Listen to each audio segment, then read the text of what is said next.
সকলকে অনেক শুভেচ্ছা ও ভালোবাসা জানিয়ে আমরা আজকের টপিকসে পদার্পণ করতে চলেছি। আজকের টপিকস আলোচনা করার আগে আমরা এর আগের দিন যে বিষয়গুলো আলোচনা করেছিলাম সেগুলো একটু তোমাদের সামনে রিমাইন্ড করব। এর আগের দিন মূলত দেখানো হয়েছিল যে দুটি সরলরেখা যদি পরস্পরকে ছেদ করে তাহলে যে কোণটা তৈরি হয় সেই কোণের পরিমাপ কিভাবে বের করা যায় সেটা এর আগের দিন দেখানো হয়েছিল।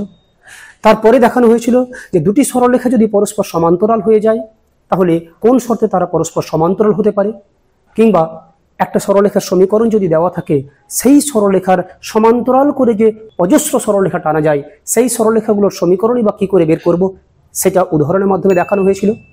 সর্বোপরি যেটা দেখিয়েছিলাম যে কোনো একটা সরলরেখা এবং তার উপর লম্ব সরলরেখা যদি দেওয়া থাকে তাহলে সেই সরলরেখা এবং তার উপর যে লম্ব সরলরেখা তাদের মধ্যে এমন কি শর্ত বিরাজমান রয়েছে সেই শর্তটা আমরা তোমাদের সামনে প্রমাণ সহকারে দেখিয়েছিলাম। এবং তারপরে কোনো একটা সরলরেখার সমীকরণ যদি দেওয়া থাকে তাহলে সেই সরলরেখাটার উপর লম্ব সরলরেখার সমীকরণ কি করে বের করতে হয় সেটাও আমরা কয়েকটা রীতি মেনটেন করে একটা প্রয়োগের মাধ্যমে তোমাদের সামনে দেখিয়েছিলাম। এবারে আমরা ওই যে কটা জিনিস এর আগের টপিকসে আলোচনা করেছিলাম সেই টপিকসগুলো আবার তোমাদের সামনে ব্যাপক আকারে কয়েকটা প্রবলেমসের মাধ্যমে দেখানোর চেষ্টা করব। লক্ষ্য করো। হেই, যদি তুমিও তোমার এক্সাম প্রিপারেশন অনেক সহজ করে তুলতে চাও তাহলে ডেসক্রিপশন বক্সের লিঙ্ক থেকে এলিট অ্যাপটি ডাউনলোড করে নাও। সেখানে তুমি প্রতিটি টপিকের ভিডিও লেকচার, স্টাডি ম্যাটেরিয়ালস এবং নোটস, কোয়েশ্চেন অ্যান্সারের সলিউশন, অডিও বুকস এবং বোর্ডের যাবতীয় ইম্পর্টেন্ট আপডেট পেয়ে যাবে। তাই অ্যাপটি ডাউনলোড করতে ভুলো না। তো চলো আবার টপিকে ফিরে যাই। যে টপিকসটা আমরা আলোচনা করেছি সেই টপিকস রিলেটেড যে আরো অনেকগুলো ইম্পর্টেন্ট প্রশ্ন রয়েছে সেই প্রশ্নগুলি কি করে সমাধান করা যায়। দেখো, প্রথম যে প্রশ্নটা রয়েছে সেটা হলো মূলবিন্দু থেকে একটি সরলরেখার উপর অঙ্কিত লম্বের পাদবিন্দুর স্থানাঙ্ক h, k। তাহলে সরলরেখাটির সমীকরণটা প্রমাণ করতে বলেছে hx + ky = h² + k²। আমরা একটু ছবি এঁকে বিষয়টা খুব সহজে বোঝার চেষ্টা করব। আমরা সকলে জানি এটা হচ্ছে অ্যাক্সিস অফ এক্স, এটা হচ্ছে অ্যাক্সিস অফ ওয়াই এবং তাদের পয়েন্ট অফ ইন্টারসেকশনটা হচ্ছে ও। এখানে বলা হয়েছে মূলবিন্দু থেকে একটি সরলরেখার উপর অঙ্কিত লম্ব। তার মানে আমি একটা সরলরেখা এঁকে ফেলেছি। সাপোজ এবি হচ্ছে একটা সরলরেখা। মূলবিন্দু থেকে এই সরলরেখাটার উপরে আমরা একটা লম্ব টানব। তাহলে লম্বটা এবি সরলরেখাটাকে যে বিন্দুতে ছেদ করেছে সেই ছেদবিন্দুটাকে আমরা বলবো মূলবিন্দু থেকে অঙ্কিত লম্বের পাদবিন্দু। সেই পাদবিন্দুটার নাম আমরা দিচ্ছি এন। সেই পাদবিন্দুর স্থানাঙ্ক ওরা প্রশ্নে বলে দিয়েছে h, k। এবার প্রশ্নটা আবার পড়ছি, লক্ষ্য করো। মূলবিন্দু থেকে, দ্যাট ইজ এই যে মূলবিন্দু যার স্থানাঙ্ক আমরা জানি 0,0, এই বিন্দু থেকে একটি সরলরেখার উপর, এখানে একটি সরলরেখা বলতে এবি সরলরেখাকে বোঝানো হয়েছে। তাহলে মূলবিন্দু থেকে এবি সরলরেখার উপরে যে লম্বটা টানা হয়েছে সেই লম্বের পাদবিন্দুর স্থানাঙ্ক হলো h, k। এখন ওরা প্রমাণ করতে বলেছে সরলরেখাটির সমীকরণ, মানে এই এবি সরলরেখাটির সমীকরণ এই hx + ky = h² + k²। তাহলে আশা করি প্রশ্নের যে ভাষা সেই ভাষাটা ছবির মাধ্যমে তোমরা বুঝতে পেরেছো। এবার চলে আসি এটাকে আমরা কিভাবে সমাধান করব। লক্ষ্য করো, এই অঙ্কটাকে বেশ কয়েকটা নিয়মে সমাধান করা যেতে পারে, তবে আমি তাদের মধ্যে যেটা সবচেয়ে সহজ নিয়ম সেটা তোমাদের সামনে নিয়ে হাজির হচ্ছি। সেই নিয়মটা হচ্ছে এরকম। এই যে লক্ষ্য করো, ON সরলরেখা, এই সরলরেখাটা দুটো বিন্দু দিয়ে পাস করেছে, যার একটা বিন্দু হলো 0,0, অপর বিন্দু হলো h, k। তাহলে এই দুই বিন্দুকে যুক্ত করে যে সরলরেখা তার প্রবণতা বের করার যে ফর্মুলা সেই ফর্মুলা প্রয়োগ করে আমরা এই ON এর প্রবণতা বের করে নেব। তাহলে লক্ষ্য করো, আমরা বের করছি ON এর প্রবণতা। আমরা ফর্মুলা শিখেছিলাম যে দুটি বিন্দুর স্থানাঙ্ক, দ্যাট ইজ x1, y1, এবং এই বিন্দুটাকে যদি x2, y2 ধরে নিই তাহলে এই দুই বিন্দুকে সংযুক্ত করে যে সরলরেখা তার প্রবণতা বের করার ফর্মুলা ছিল y1 - y2 / x1 - x2। এটা ছিল ওই সরলরেখাটার নতি বা প্রবণতা। তাহলে এই ফর্মুলাটা আমরা প্রয়োগ করছি। লক্ষ্য করো তোমরা, ইট উইল বি y2। তাহলে y1 - y2 / x1 - x2। এখন লক্ষ্য করো, যেহেতু আমি বিন্দুগুলোকে x1 y1 x2 y2 লিখে চিহ্নিত করেছি যাতে করে আমাদের সুবিধা হয় যে x1 y1 কিংবা x2 y2 এর ভ্যালুটা কত, তাহলে সেই ভ্যালুগুলো আমরা চিহ্নিত করে ওই ফর্মুলাটাতে যদি ফেলে দিই তাহলে প্রবণতাটা পেয়ে যাব। তাহলে y1 মানে 0 মাইনাস y2 এর মান এখানে k বাই x1 এর মান 0 মাইনাস x2 বলতে এখানে h, তার মানে পড়ে থাকলো উপরে মাইনাস k নিচে মাইনাস h, মাইনাস মাইনাস যদি ক্যান্সেল করে দিই তাহলে পড়ে থাকলো k বাই h। তাহলে এই যে ON সরলরেখা আমরা তার প্রবণতা পেয়েছি k বাই h। এখন লক্ষ্য করো, প্রশ্নে বলে দিয়েছে এই AB সরলরেখা এবং ON সরলরেখা পরস্পর লম্ব এবং এই ON এর প্রবণতা আমরা পেলাম k বাই h। আমরা এখন যদি AB সরলরেখাটার প্রবণতা m ধরে নিই, দেখছি ধরি AB এর প্রবণতা সমান m, এর ফলে কি ঘটবে যে এই সরলরেখার প্রবণতা আমরা জানি আর এই সরলরেখার প্রবণতা আমরা ধরে নিলাম। যেহেতু সরলরেখা দুটি পরস্পর লম্ব, তাহলে এর আগের দিন যে আমরা নিয়মটা শিখেছিলাম সেই নিয়মটা এখানে প্রয়োগ করব। কি ছিল যে দুটি সরলরেখা পরস্পর লম্ব হয়ে গেলে তাদের প্রবণতা দুটির গুণফল -1 হয়। তাহলে লিখছি শর্তানুসারে প্রথম সরলরেখার প্রবণতা k বাই h, দ্বিতীয় সরলরেখার প্রবণতা m। যেহেতু তারা পরস্পর লম্ব তাহলে তাদের প্রবণতা দুটির গুণফল অবশ্যই -1 হবে, সেটা লিখেছি। তারপর এখান থেকে m এর মান আমরা বলতে পারি এই h-টা যদি উপরে গুণ করে দিই -h, k-টা নিচে চলে এসে এটা হয়ে যাবে k। তাহলে m ধরেছিলাম আমরা দ্বিতীয় সরলরেখাটার প্রবণতা, সেই সরলরেখার প্রবণতা আমরা দেখতে পেলাম -h/k। এখন তোমরা ভালোভাবে উপলব্ধি করার চেষ্টা করো, AB যে সরলরেখার সমীকরণটা আমাকে বের করতে হবে তার প্রবণতার মান জেনে গেছি এবং তার উপরে একটা বিন্দুর স্থানাঙ্ক h কে জানি। তাহলে এই বিন্দু যেহেতু জানা আছে, প্রবণতাও পেয়ে গেছি, তাহলে বিন্দু প্রবণতা আকারের যে সরলরেখাটা ছিল সেই ফর্মুলাটা যদি প্রয়োগ করে দিই তাহলেই কিন্তু এই AB সরলরেখার সমীকরণটা আমরা পেয়ে যাব। তাহলে সেটা লিখছি, অতএব AB সরলরেখার সমীকরণ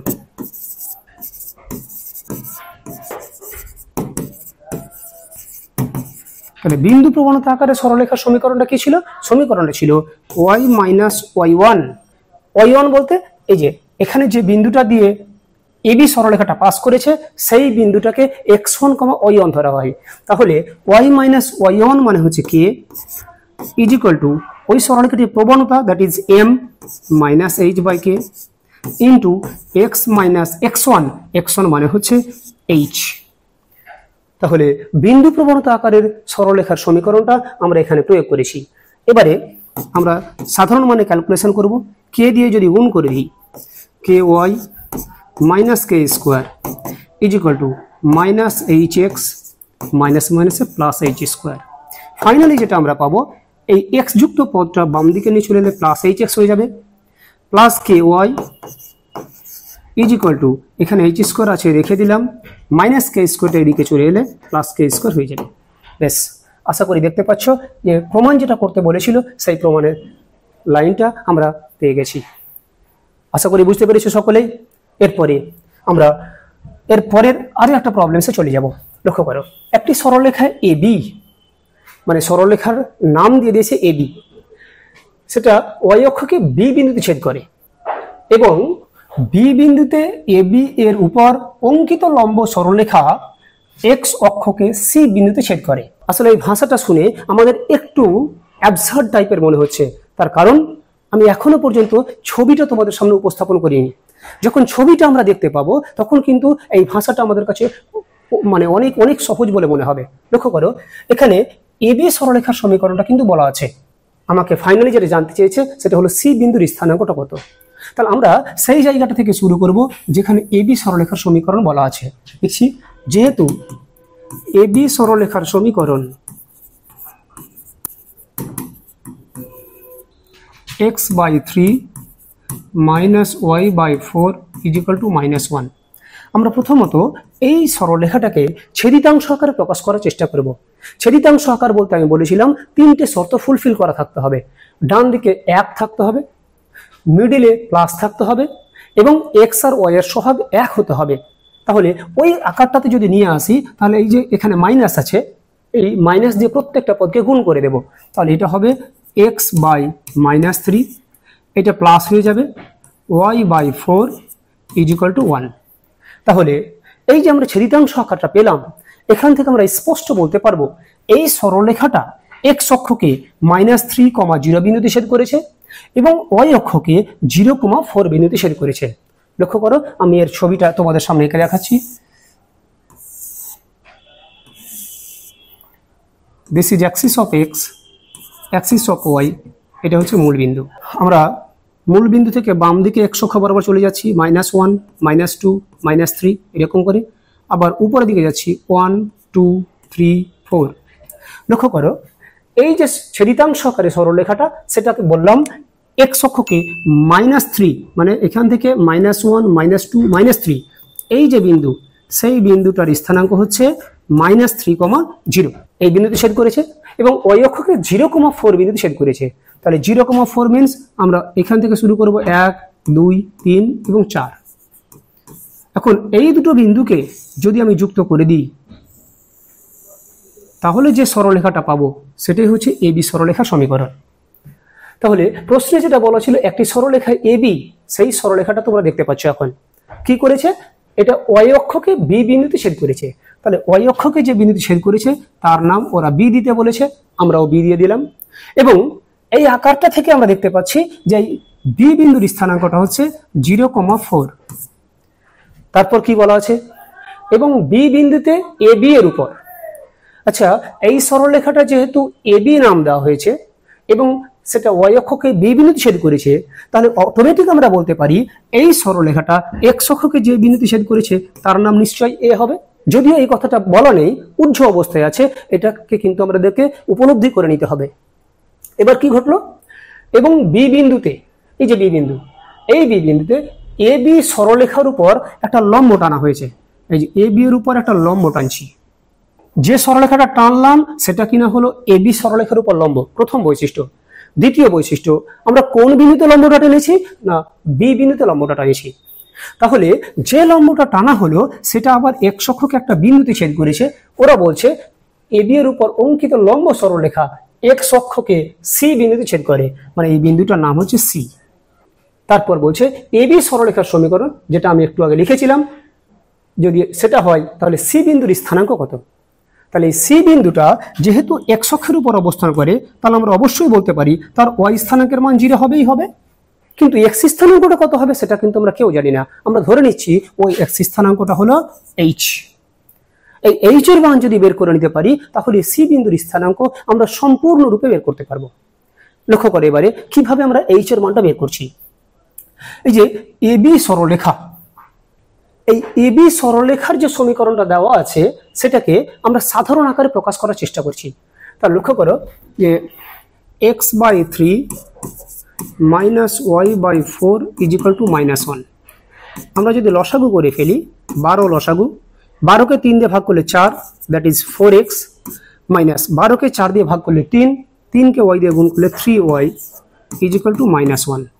তার মানে এখান থেকে যেটা আমরা পাবো, কোনাকুনি গুণ করে দেওয়ার পরে 4x - 3y = -12। এটাকে ডট করে আমরা 1 নম্বর সমীকরণ নাম দিলাম।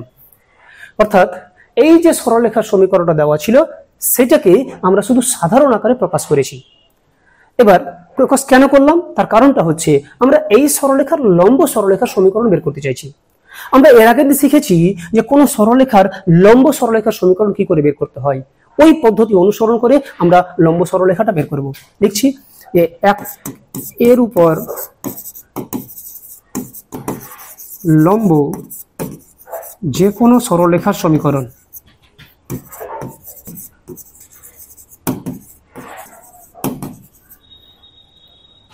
কি বলেছিলাম, যে এক্স আর ওয়াই যুক্ত যে পদ রয়েছে তাদের সাংখ্য সহগগুলির পরিবর্তন করতে হয়। অর্থাৎ এক্স এর সহগটা ওয়াই এর কাছে চলে যাবে, ওয়াই এর সাংখ্য সহগটা এক্স এর কাছে চলে আসবে। আচ্ছা, ওয়াই এর সাথে কোন সংখ্যাটা গুণ আছে, তো 3, সেই 3টে চলে আসবে এক্স এর কাছে। আবার এক্স এর সাথে কোন সংখ্যা গুণ আছে, 4, সেই সংখ্যাটা ওয়াই এর কাছে যদি নিয়ে চলে যায় ইট উইল বি 4y। তারপরে বলেছিলাম দ্বিতীয় শর্ত, এই এক্স আর ওয়াই যুক্ত পদের মাঝে যে চিহ্ন, সেই চিহ্নটা পরিবর্তন করতে হয়। ছিল মাইনাস, করে দিলাম প্লাস। এবং সবশেষে বলেছিলাম এখানে যে কনস্ট্যান্টটা থাকে সেটাকে পরিবর্তন করে কে ধরে নিতে হয়। তাহলে এটা পেয়ে গেলাম এর উপর লম্ব সরলরেখা। এখন এই যে এবি সরলরেখাটা দেখতে পাচ্ছ, তার উপর কোটি কোটি লম্ব আমরা টানতে পারি, কিন্তু কোন লম্বটা আমরা চাইছি? যে লম্বটা বি বিন্দু দিয়ে পাস করেছে, অর্থাৎ 0,4 বিন্দু দিয়ে পাস করেছে। তাহলে লিখছি ইহা 0,4 বিন্দুগামী। তাহলে এক্স এর জায়গায় আমরা 0 বসাবো আর ওয়াই এর জায়গায় আমরা 4 বসাবো। তাহলে বসাচ্ছি 3 ইন্টু এক্স এর জায়গায় 0 প্লাস 4 ইন্টু ওয়াই এর জায়গায় 4 is equal two K. Finally এখান থেকে বলতে পারবো কে ইজ ইকুয়াল টু, এটা 0 প্লাস 4 4 16, তার মানে 16। তাহলে কে এর মানটা আমরা পেয়ে গেছি 16। এই কে এর মানটা আমরা যদি এই সমীকরণটাতে বসিয়ে দিই, তাহলে কিন্তু এই যে এবি এর উপরে লম্বটা টেনেছি তার সমীকরণটা পেয়ে যাব। লিখছি অতএব এবি এর উপর লম্ব সরলরেখার সমীকরণ, লম্ব সরলরেখার সমীকরণ কি হবে? 3x + 4y = কে। কে বলতে আমরা পেয়েছি 16। তাহলে এই যে লম্ব সরলরেখাটা দেখতে পাচ্ছ বিসি, সেই বিসি এর সমীকরণ আমরা পেয়ে গেলাম। এখন এই যে সি বিন্দু, যার স্থানাঙ্ক ধরেছি h,0, সেই বিন্দুটা নিশ্চয় এর উপরে আছে। তাহলে এই বিন্দুটাকে এই সরলরেখাটাকে স্যাটিসফাই করবে। তাহলে সেই কাজটা আমরা এবারে করব। লিখছি, মনে করি সি বিন্দুর স্থানাঙ্ক h,0।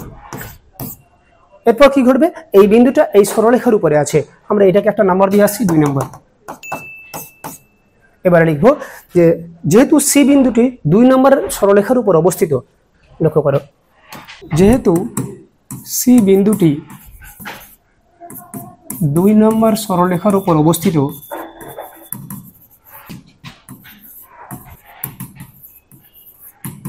তার মানে ওই সি বিন্দুটা 2 নম্বর সমীকরণটাকে স্যাটিসফাই করবে। স্যাটিসফাই করার অর্থ এক্স এর জায়গায় এক্স স্থানাঙ্ক বসাবো, ওয়াই এর জায়গায় ওয়াই স্থানাঙ্ক বসাবো। তাহলে বসাচ্ছি, লক্ষ্য করো, এক্স এর জায়গায় আমরা বসাবো h, তাহলে এটা হবে 3 into h plus 4 into 0 is equal two 16। তাহলে লিখছি 3 into h plus 4 into 0 is equal two হলো 16। তাহলে পেয়ে গেলাম 3h is equal two 16। Finally h is equal two পেয়ে গেলাম 16/3। তাহলে লিখছি অতএব সি বিন্দুর স্থানাঙ্ক, আমরা সি বিন্দুর স্থানাঙ্ক কত হয়েছিলাম? h,0। h এর মান পেয়ে গেছি 16/3, 0। ব্যাস, অ্যান্সার কমপ্লিট। আশা করি বুঝতে পেরেছ। যখন প্রশ্নটা ভাষা মাধ্যমে দেওয়া ছিল তখন হয়তো প্রশ্নটা এত সহজে সমাধান করা যাবে সেটা আমরা গেস করতে পারিনি, কিন্তু যখন সেটাকে ছবির মাধ্যমে এবং তারপর স্টেপ বাই স্টেপ আমি ক্যালকুলেশন করে দেখালাম, তখন আশা করি তোমাদের ভালো লেগেছে। তোমরা খুব সুন্দরভাবে অ্যাটেনশন সহকারে তোমরা যদি দেখতে থাকো, অবশ্যই শুধু এটা নয়, এই টাইপের আরও বহু প্রবলেম তোমরা নিজে থেকে সমাধান করতে পারবে। এরপরে নেক্সট পার্টে আমরা চলে যাব। দেখাও যে a + b * x + a - b * y - 2ab = 0, এটা একটা সরলরেখার সমীকরণ। কেন? যেহেতু এই সমীকরণটাতে x আর y এর সর্বোচ্চ পাওয়ার 1 দেখতে পাচ্ছি, তাই সেটা সরলরেখার সমীকরণ।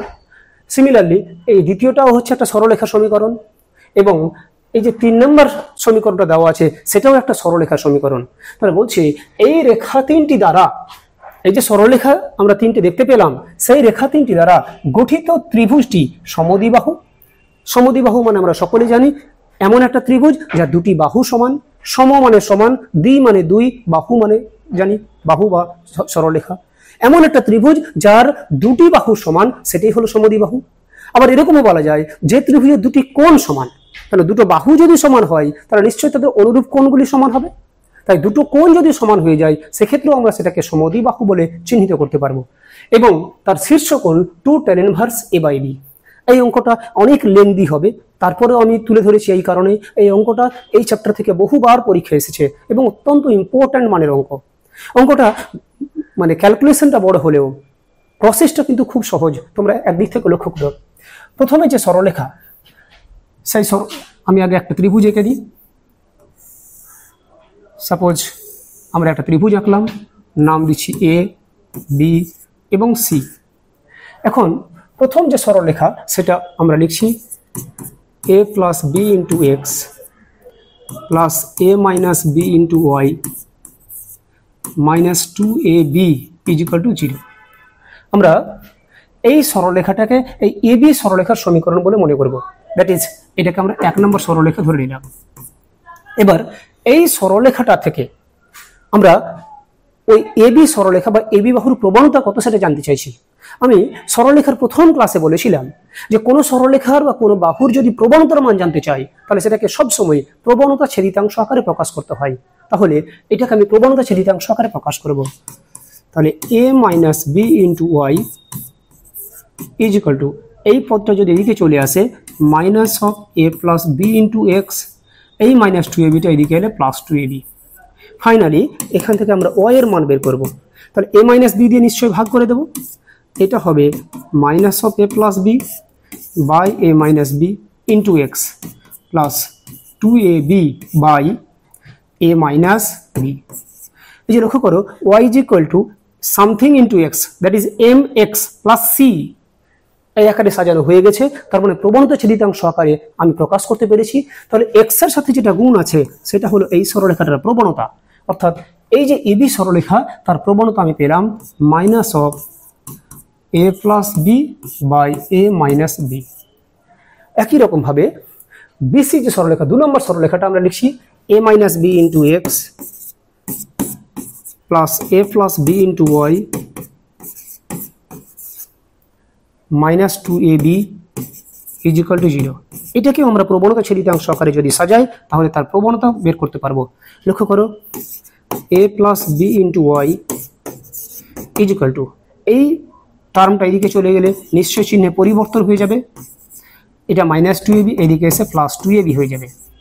তাহলে এখান থেকে ওয়াই এর মান যদি বের করি এ প্লাস বি দিয়ে প্রত্যেকটা পদকে ভাগ করে দেব। তাহলে a minus B by A plus b into x plus 2ab by এই পদটা এদিকে চলে এলে আবার এ প্লাস বি। লক্ষ্য করো দ্বিতীয় সমীকরণটাকেও আমরা Y is equal to M X plus C আকারে প্রকাশ করতে পেরেছি। তাহলে এক্স এর সাথে যেটা গুণ আছে সেটা হলো এই সরলরেখাটার প্রবণতা। আমরা ধরে নিচ্ছি এটা 2 নম্বর সমীকরণ, যেটা কিনা বিসি সরলরেখাকে সূচিত করছে। তার প্রবণতা হলো minus of A minus B by A plus B. তাহলে দুটো সরলরেখার প্রবণতা পেয়ে গেছি। এবারে আরো একটা যেটা সরলরেখা রয়েছে তারও প্রবণতা বের করছি আমরা, যে X plus Y is equal to 0, this is number 3। তাহলে ওয়াই ইজ ইকুয়াল টু এই এক্সটা দিকে চলে এলে মাইনাস এক্স, এখানে প্লাস সি বলে কিছু নেই, মানে 0 আছে। তাহলে লক্ষ্য করো এখানে এম এর সাথে এক্স এর সাথে যেটা গুণ আছে সেটা হলো -1 এবং সেটাই হলো তার প্রবণতা। তাহলে এই যে 3 নম্বর সরলরেখা তার প্রবণতা পেয়ে গেলাম -1। তাহলে প্রথম কাজ ছিল আমাদের এই যে সমীকরণ 3টি দেওয়া ছিল সেই সমীকরণ 3টি যে ত্রিভুজের 3টে বাহুকে সূচিত করে সেই ত্রিভুজের প্রত্যেকটা বাহুর প্রবণতা খুঁজে বের করা। আমরা সেটা বের করতে পেরেছি। এবারে এই প্রবণতাগুলিকে কাজে লাগিয়ে আমরা প্রত্যেকটা কোণের পরিমাপ বের করার চেষ্টা করব। প্রথমে এই কোণটা যদি খুঁজে বের করার চেষ্টা করি, এই কোণটার নাম হলো বি কোণ। তাহলে বি কোণ যদি খুঁজে বের করার চেষ্টা করি তাহলে আমাকে এই বি কোণটা যে দুটি সরলরেখার পারস্পরিক ছেদ করার ফলে তৈরি হয়েছে সেই সরলরেখা দুটি প্রবণতার মান জানতে হবে। মনে করছি এইটা হচ্ছে m1 এবং এইটা হচ্ছে m2 এবং সর্বোপরি এটা হচ্ছে m3। তাহলে লক্ষ্য করো দুটি সরলরেখার প্রবণতা জানি, তাহলে তাদের অন্তর্ভুক্ত কোণ বের করার যে ফর্মুলা আমরা এর আগের দিন প্রমাণ করে দেখিয়েছিলাম সেই ফর্মুলাটাকে প্রয়োগ করে আমরা বি কোণের মানটা বের করতে পারবো। একই রকম ভাবে আমরা ওই ফর্মুলাটা প্রয়োগ করে সি কোণ বের করব এবং এ কোণ বের করব, অর্থাৎ ত্রিভুজের 3টে কোণের পরিমাপে খুঁজে বের করে দেখানোর চেষ্টা করব। লক্ষ্য করো এই কোণটা যদি বের করি তাহলে ফর্মুলা কি m1 মাইনাস m2। এক্ষেত্রে একটা বিষয় লক্ষণীয়, যখন আমি m1টাকে আগে ধরছি m2টাকে পরে ধরছি তার মানে আমি এই দিক থেকে এই দিকে ঘোরার চেষ্টা করছি, দ্যাট ইজ অ্যান্টি ক্লকওয়াইজ ডিরেকশনে আমরা ঘোরার চেষ্টা করছি। এই জিনিসটা উপলব্ধি করা দরকার আছে। এই কারণেই আমরা যখন পরবর্তী কোণগুলো বের করব তখন কিন্তু আমি ডিরেকশনের আর কোনো পরিবর্তন করতে পাবো না, আর না হলে কিন্তু আমাদের সিস্টেমে গন্ডগোল দেখাবে। তাহলে m1 মাইনাস m2 এই দিক থেকে এদিকে ঘুরছি, মানে পরবর্তীকালে আবার এখান থেকে এদিকে যাব, মানে এটাকে প্রথমে ধরবো, এটাকে পরে ধরবো, এবং এটা বের করার সময় এদিক থেকে এদিকে যাব। অর্থাৎ যে দিকে আমি টার্ন নেওয়ার চেষ্টা করেছি সেই ডিরেকশনটা আমরা ফিক্সড রাখার চেষ্টা করব। তাহলে এই বি কোণের পরিমাপ বের করতে গেলে tan b সমান বলতে পারি m1 minus m2 by 1 plus m1 m2। আমরা চলে আসছি পরের পেজগুলোতে, লক্ষ্য করো tan b ইজিক্যাল টু কি ফর্মুলা বললাম, m1 minus m2 by 1 plus m1 into m2। এবার আমরা মানগুলো বসানোর চেষ্টা করব। m1 এর মান কি পেয়েছিলাম, লক্ষ্য করো m1 এর মান পেয়েছি minus of a plus B by a minus B, m2 এর মান পেয়েছি minus of a minus B by a plus B. মানে এখানে প্লাসটা উপরে, এখানে মাইনাসটা উপরে। আচ্ছা, m1 এর মান minus of a plus B by a minus B, minus আছে m2 এর মান আবার মাইনাস, তাহলে এটা প্লাস হয়ে যাবে।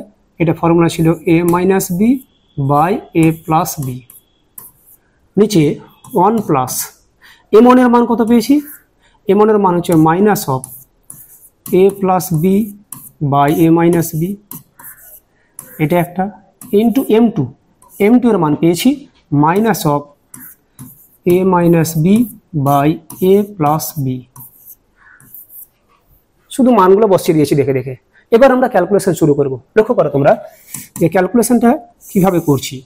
আচ্ছা, উপরে যদি দেখা যায় উপরে লসাগু কত হবে, উপরে লসাগু হবে a minus B into a plus B, সেটা লিখছি a minus B into a plus B.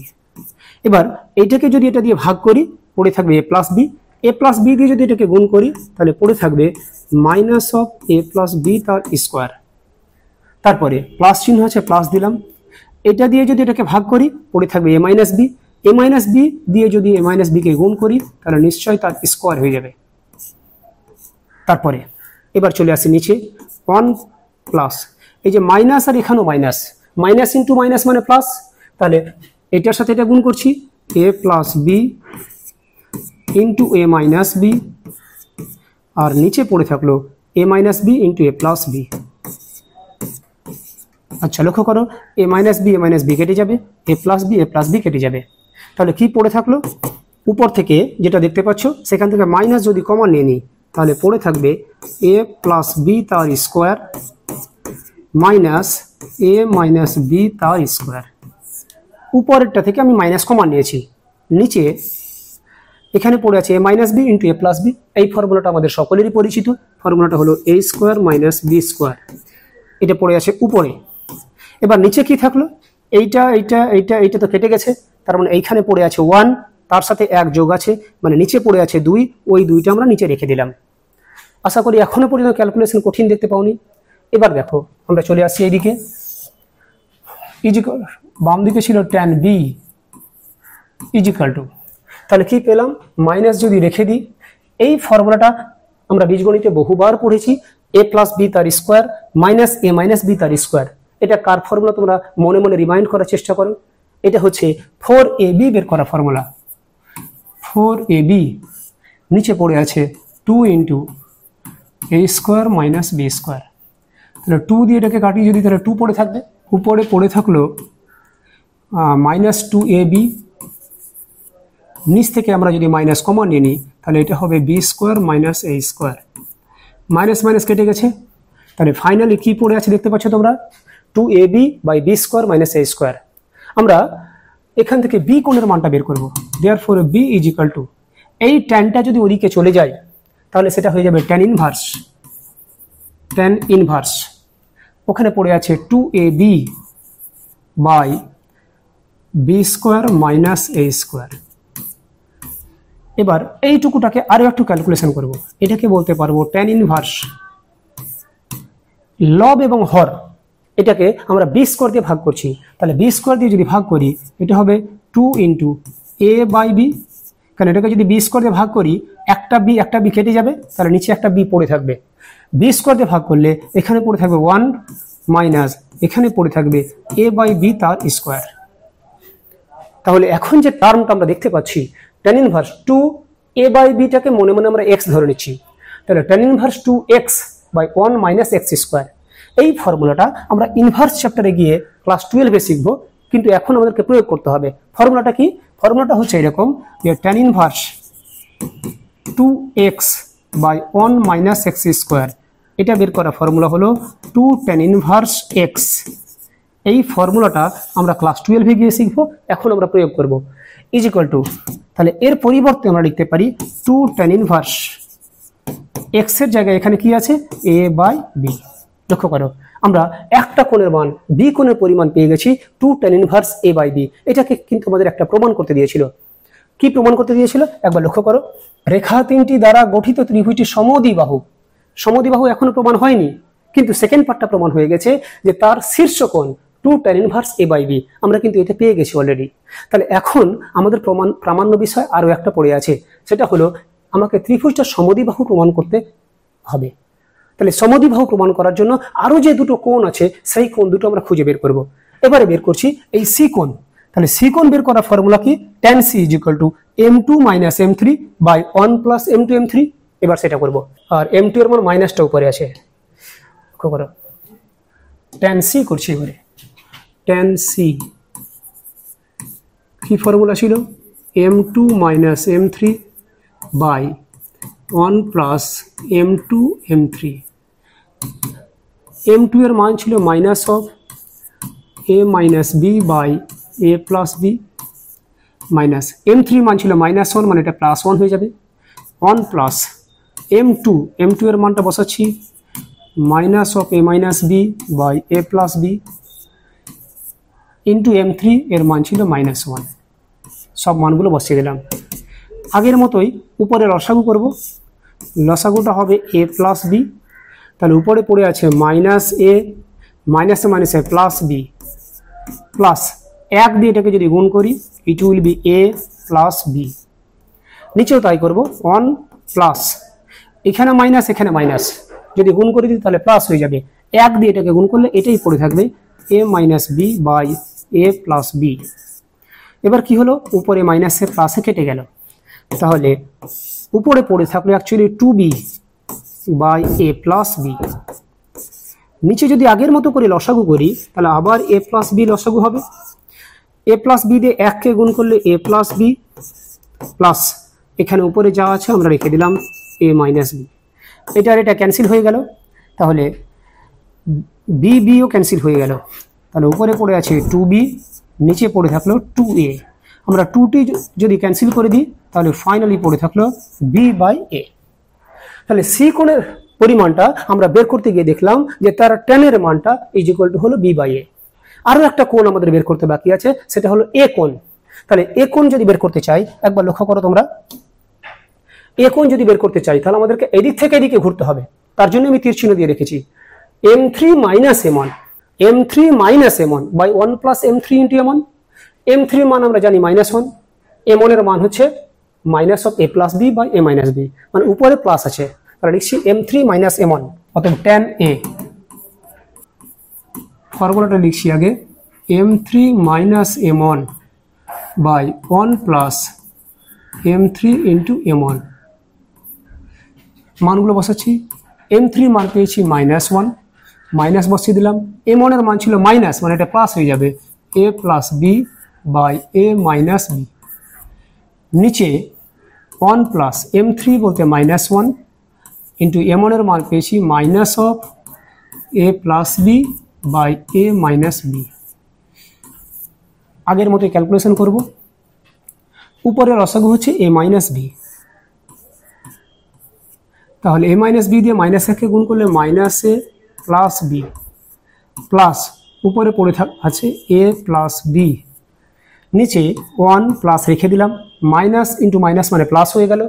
1 দিয়ে এটাকে গুণ করা মানে ওইটাই থেকে যাবে a plus b by a minus b। এবার মাইনাস a প্লাস কেটে গেল, পড়ে আছে উপরে 2b by a minus b। নিচে আবার লসাগু করছি, লসাগু হচ্ছে a minus b। a minus b দিয়ে 1 কে গুণ করলে a মাইনাস b, প্লাস উপরে যেটা আছে সেটা রেখে দিলাম a প্লাস b। আমরা যারা নিচের সেম জিনিস কেটে যাবে, তাহলে পড়ে থাকলো উপরে 2b, নিচে b যদি কেটে যায় তাহলে পড়ে থাকলো 2a, তাহলে পড়ে থাকলো 2 কেটে গেলে b বাই a। তা লক্ষ্য করো আমরা tan c এর যে মানটা পেয়েছিলাম tan a এরও মান তাই পেয়েছি, তার মানে a কোণ আর c কোণ পরস্পর সমান হয়ে গেছে। তাহলে লিখছি যেহেতু tan c সমান tan a, তাহলে আমি যদি এই সমীকরণ থেকে মুখ্য মানটা নিই তাহলে c কোণটা নিশ্চয়ই a কোণের সাথে সমান হয়ে যাবে। তাহলে আমরা কি দেখতে পেলাম, এমন একটা ত্রিভুজ আমরা নিয়েছিলাম ABC যার দুটি কোণ পরস্পর সমান, তার মানে তাদের যে অনুরূপ বাহুগুলো সেই বাহুগুলো পরস্পর সমান, আর দুটি বাহু সমান হয়ে গেলে আমরা জানি ত্রিভুজটা সমদ্বিবাহু। তাহলে লিখছি অতএব প্রদত্ত ত্রিভুজটি সমদ্বিবাহু।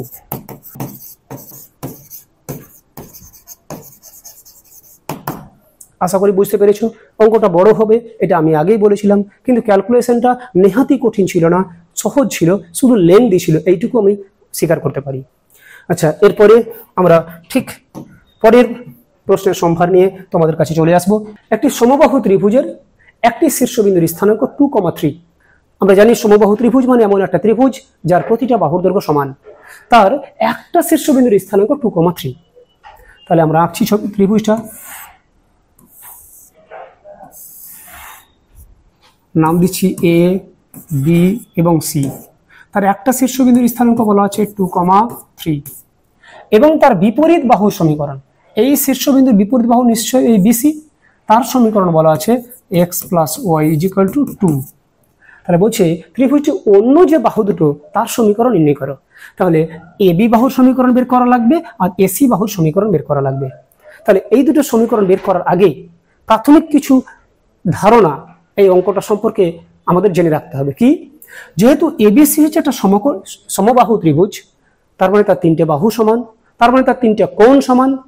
তার তিনটা কোণ যদি সমান সমান করে হয় তাহলে নিশ্চয়ই আমরা জানি এই ত্রিভুজগুলো প্রত্যেকটা 60 ডিগ্রি করে হবে। এটা নিশ্চয় তোমরা প্রত্যেকেই বুঝতে পারছো। তাহলে এই কোণের পরিমাণটা 60 ডিগ্রি, এটাও 60, এটাও 60 পেয়ে গেছি।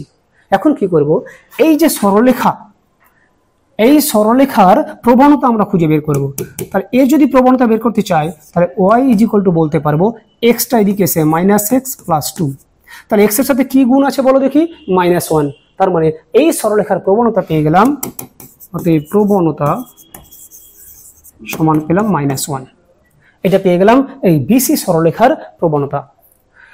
এখন এই কোণটার পরিমাণ জানি 60 ডিগ্রি, AB সরলরেখার প্রবণতা আমরা খুঁজে বের করব। একই রকম ভাবে AC সরলরেখার প্রবণতা খুঁজে বের করব। মনে করো এই সরলরেখাটার প্রবণতা আমরা M1 ধরে নিলাম এবং এই সরলরেখাটার প্রবণতা M2 ধরে নিলাম। দেখছি, মনে করি AB এর প্রবণতা সমান M1 ও AC এর প্রবণতা সমান M2। এখন কি ঘটলো লক্ষ্য করো, এর প্রবণতা ধরলাম M1, এর প্রবণতা জানি -1, তাদের অন্তর্ভুক্ত কোণের পরিমাণটা 60 ডিগ্রি। তাহলে এর আগের দিন কোণ বের করার যে ফর্মুলাটা ব্যবহার করেছিলাম সেই ফর্মুলা ব্যবহার করে আমরা এই প্রবণতাটার মান পেয়ে যাব। তবে এক্ষেত্রে আরো একটা বিষয় খেয়াল রাখতে হবে, আমরা এই দিক থেকে এই দিকে ঘুরতে শুরু করছি, তার মানে এটা প্রথম, এটা দ্বিতীয়। একই রকম যখন এই কোণটা বের করব তখন এই দিকেই ঘুরতে শুরু করব, এটা প্রথম, এটা তখন দ্বিতীয় হয়ে যাবে। এই টার্ন নেওয়াটা আমাদের সব সময় যে কোনো একটা ডিরেকশনে করতে হবে, either clockwise or anti clockwise. আচ্ছা লক্ষ্য করো, তাহলে আমরা যেটা দেখতে পাচ্ছি এখন সেটা হলো বি কোণের পরিমাপ tan 60। tan 60 বের করার ফর্মুলা কি ছিল, M1 - M2। M1 লিখে দিলাম -M2, M2 এর মান হচ্ছে -1 বাই 1 প্লাস M1 × M2 এর মান হচ্ছে এখানে -1। tan 60 এর মান আমরা সকলেই জানি, সেটা হলো √3। তাহলে পড়ে থাকলো M1 - +1, 1 + -M1। আমরা যদি কোণাকুণি গুণ করি তাহলে M1 + 1 = √3 দিয়ে গুণ করলে √3 - √3 × M1। M1 গুলোকে একই দিকে নিয়ে আসবো, দেখো এটা এইদিকে চলে এলে প্লাস হয়ে যাবে, √3 × M1 = √3 - 1। এখান থেকে যদি M1 কমন নিয়ে নিই পড়ে থাকবে √3 + 1 = √3 - 1। ফাইনালি M1 = পাবো √3 - 1 বাই √3 + 1। আমরা এইরকম আকারে না রেখে এটাকে করণীয় নির্দেশন করে আরো সিম্পলিফাই করে নেওয়ার চেষ্টা করব। লিখছি অতএব M1 = নিচে আছে √3 + 1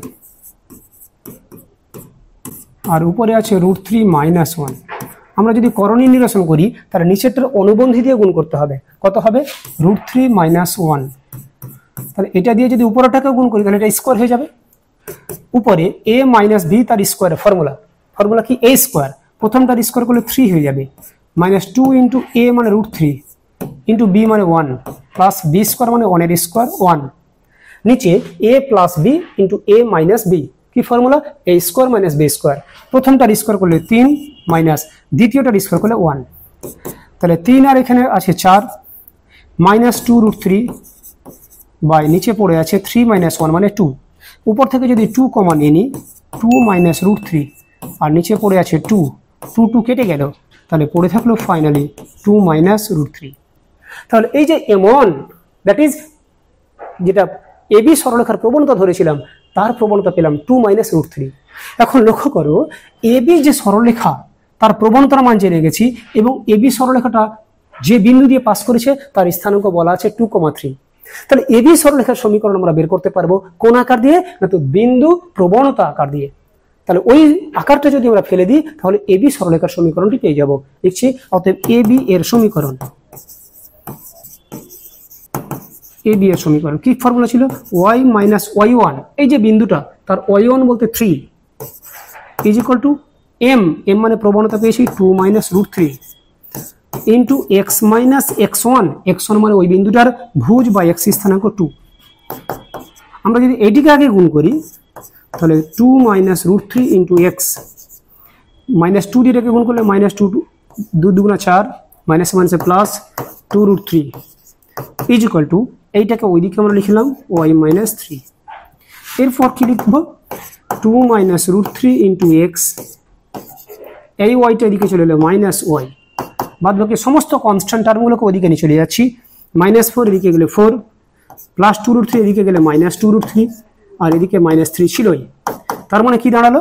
4 - 3 মানে 1 মাইনাস এখানে 2 √3।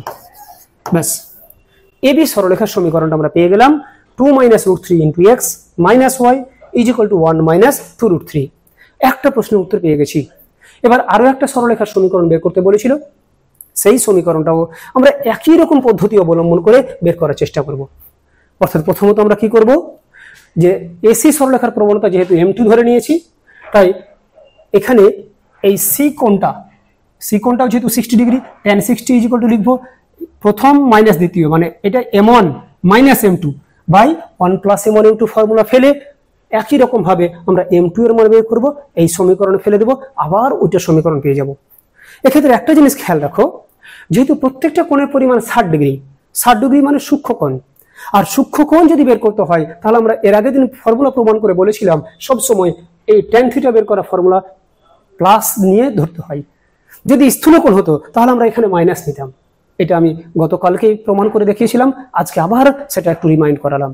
এবারে সেম জিনিসটা আমি দ্বিতীয়টার ক্ষেত্রে বের করে দেখাচ্ছি। লক্ষ্য করো, আবার tan 60 সমান কি লিখবো? -1 তারপরে -m2 বাই 1 + -1 ইন্টু m2, ওই ফর্মুলাটা ব্যবহার করছি। লিখছি দেখো tan c = tan 60 = প্রথমে -1 -m2 by 1 + m1 into m2। দেখো এবারে tan 60 মতন মান এর আগের মতো বললাম √3 -1 -m2 বাই 1 + -m2, আগের মতো কোনাকুনি গুণ করে দেবো আমরা। তাহলে কি পড়ে থাকবে লক্ষ্য করো, -1 -m2 = √3 দিয়ে গুণ করলে √3 -√3 ইন্টু m2। m2 গুলো একই দিকে যদি নিয়ে চলে আসি এটা হয়ে যাবে √3 m2 -m2 = এখানে √3, এই 1 -1টা +1 হয়ে গেল। m2 কমন নিয়ে নিলে √3 - 1, ডান দিকে পড়ে আছে √3 + 1, m2 = √3 + 1 বাই √3 - 1। দেখো আগের মতোই আমরা আবার করণীয় নিরসন করব। তাহলে এর করণীয় নিরসন যদি করি তাহলে কি করব লক্ষ্য করো, নিচে তো √3 - 1 আছেই, তার অনুবন্ধী দিয়ে গুণ করলে √3 + 1, তাহলে উপরে √3 + 1 ছিল, সেটাকে যদি আবার √3 + 1 দিয়ে গুণ করি তাহলে নিশ্চয়ই এটার স্কোয়ার হয়ে যাবে। তাহলে পড়ে থাকবে a + b তার স্কোয়ারের ফর্মুলা, দ্যাট ইজ √3 স্কোয়ার করলে 3 + 2 * a * b + b স্কোয়ার মানে 1 এর স্কোয়ার 1, নিচে a - b * a + b, formula a square মানে 3 - b স্কোয়ার মানে 1। তাহলে পড়ে থাকলো 3 আর 1 4 + 2 √3, নিচে পড়ে আছে 3 - 1 মানে 2, উপর থেকে যদি 2 কমা নিয়ে নিই তাহলে 2 + √3 আর নিচে পড়ে আছে 2, কেটে গেল। তাহলে ফাইনালি দ্বিতীয় সরলরেখাটা প্রবণতা পড়ে থাকলো 2 + √3, অর্থাৎ এসি যে সরলরেখা তার প্রবণতা পেয়েছি 2 + √3। এখন ছবির দিকে তাকাও, তাহলে বুঝতে পারবে যে এই সরলরেখার প্রবণতা আমরা পেলাম 2 + √3। এখন এই সরলরেখাটার উপরে যে বিন্দু আছে সেই বিন্দুর স্থানাঙ্ক জানি এবং তার প্রবণতাটা খুঁজে বের করলাম। তাহলে আবার যদি বিন্দু প্রবণতা আকারটা ফেলি তাহলে আমরা এসি সরলরেখার সমীকরণটা পেয়ে যাব। তাহলে লিখছি অতএব এসি সরলরেখার সমীকরণ, অতএব এসি সরলরেখার সমীকরণ কি ফর্মুলা ছিল? y - y1, বিন্দুটা কি ছিল? বিন্দুটা ছিল 2, 3, তাহলে y1 মানে 3, x1 মানে 2 হবে। তাহলে লিখছি y - y1 = প্রবণতা, প্রবণতাটা পেয়েছি 2 + √3 * x - x1, আবার ওইটিকে আগে যদি গুণ করি 2 + √3 * x, -2 দিয়ে গুণ করলে -2 × 4, মাইনাসে প্লাসে -2 √3 = পড়ে আছে y - 3। এবার x যুক্ত পদটা শুরুতে রাখলাম, y যুক্ত পদটা নিয়ে চলে এলে -y হয়ে যাবে, -4 এদিকে এলে 4, -2 √3 এদিকে এলে 2 √3, আর এই দিকে -3 ছিল রেখে দিলাম। ফাইনালি যেটা পড়ে থাকলো সেটা হলো 2 + √3 * x - y = 4 থেকে 3 বদলে 1 + 2 √3। লক্ষ্য করো, এবি সরলরেখার সমীকরণ পেয়ে গেছি, এসি সরলরেখার সমীকরণ পেয়ে গেছি। তার মানে আমাদের প্রশ্নে যা যা ওয়ান্টিং ছিল সমস্ত কিছু আমরা পেয়ে গেছি। আশা করি তোমরা বুঝতে পেরেছো। লক্ষ্য করো, আবার আমরা মেন পেজে চলে যাচ্ছি। ত্রিভুজটির অন্য বাহু দুটির সমীকরণ বের করতে বলেছিল। অন্য বাহু দুটি বলতে এবি এবং এসি, তারই সমীকরণ আমরা বের করলাম। এখানে এবি বাহুর সমীকরণ আর এর পরের পেজে এসি বাহুর সমীকরণ। ব্যাস, আমরা এর আগের দিন যে টপিকসগুলো আলোচনা করেছিলাম, দুটি সরলরেখার অন্তর্ভুক্ত কোণের পরিমাপ বের করা, একটা সরলরেখার সমান্তরাল সরলরেখার সমীকরণ কি করে বের করতে হয় এবং একটা সরলরেখার লম্ব সরলরেখার সমীকরণ কি করে বের করতে হয়, সেগুলো দেখানোর পরে ওই রিলেটেড কয়েকটা অঙ্ক দেখিয়েছিলাম। আজকে আবার ওই রিলেটেড আরও কিছু গুরুত্বপূর্ণ টাইপের প্রশ্নের সমাধান তোমাদের সামনে করে দেখানো হলো, যাতে করে এই টপিকসগুলো তোমাদের আরও সহজে বোধগম্য হয়ে যায়। আশা করি তোমরা বুঝতে পেরেছো। আজকে এই পর্যন্তই। এর পরের দিন আমরা তখন তোমাদের সামনে সরলরেখার বাকি যে অংশটুকু সেই অংশটুকু আলোচনা করে ওই টাইপের কিছু প্রবলেমস দেখিয়ে আমরা সরলরেখা চ্যাপ্টারটাকে ক্লোজ করার চেষ্টা করব। লক্ষ্য করো, ততক্ষণ পর্যন্ত তোমরা যে যে বিষয়গুলো আমরা আজকে আলোচনা করলাম সেই বিষয়গুলো খুব পুঙ্খানুপুঙ্খভাবে বিস্তারিতভাবে তোমরা দেখে নিয়ে ভালোভাবে খাতায় প্র্যাকটিস করতে শুরু করো। আজকে এই পর্যন্তই। সুস্থ থেকো, ভালো থেকো। এই ধরনের এডুকেশনাল ভিডিও আরও দেখতে চ্যানেলটিকে সাবস্ক্রাইব করে এলিট পরিবারের মেম্বার হয়ে যাও। Thank you so much and always remember, knowledge worth sharing.